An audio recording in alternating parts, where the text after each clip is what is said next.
Thank you so much for watching Tech Nurse.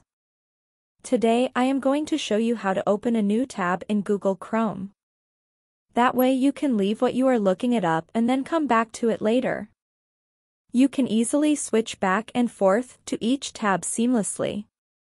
You will go ahead and click the little plus icon and it will automatically open up a new tab. When you want to go back to your other page, just click on it right here. That is it.